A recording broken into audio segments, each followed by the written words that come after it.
What's up, y'all? This is my little part 2 video of the LeVeon Bell situation, and we all know what happened today. After 4 p.m. was the deadline, and it looks like he didn't show up, but it was already unlikely that he wouldn't.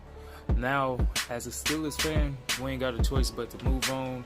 A lot of people already got moved on, and we can finally stop talking about the who's better talk. LeVeon needs to come back or whatever. All of that talk is dead and gone.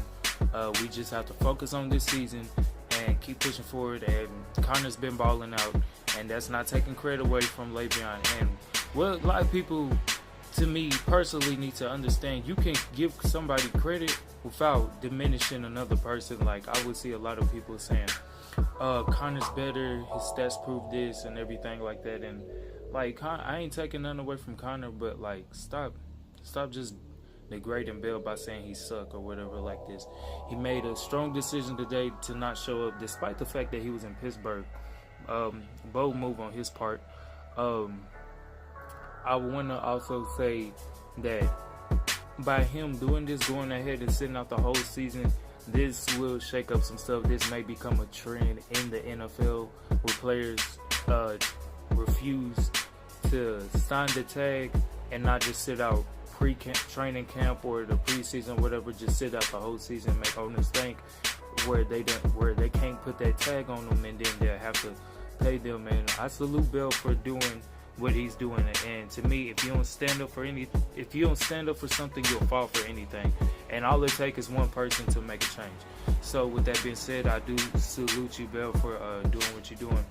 But I hope you get your money, whether that's here or elsewhere. It looks like it will most likely be elsewhere. And like, it's been fun having you along the way, regardless of suspensions or the cheap shots hit on you by Vontaze Burfict. You are an amazing running back. You always will be. You're up there with Todd Gurley, if not better. You are a top 2 running back in this league, and I do hope you get your money. And one more thing. A lot of people say, like, he's selfish, or why give up 14 mil, or a lot of people kept on talking about, like, he's giving up this amount of money. I would never do that. Of course you would never do that. I would never do that. I mean, I would definitely take 14 mil over what I'm making right now. But the fact is that LeVeon's been in the league for a minute. He's a multi-millionaire.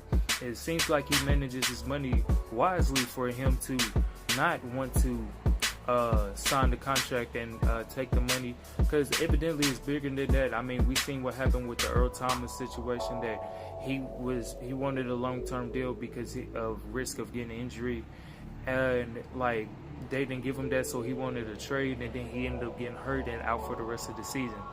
And then you see Des Bryant's situation where he was released and he finally just come back to a team, but he ended up getting injured before he even get on the field. So I believe those two instances really took place in LeVeon's decision, probably last minute, for him to not want to play.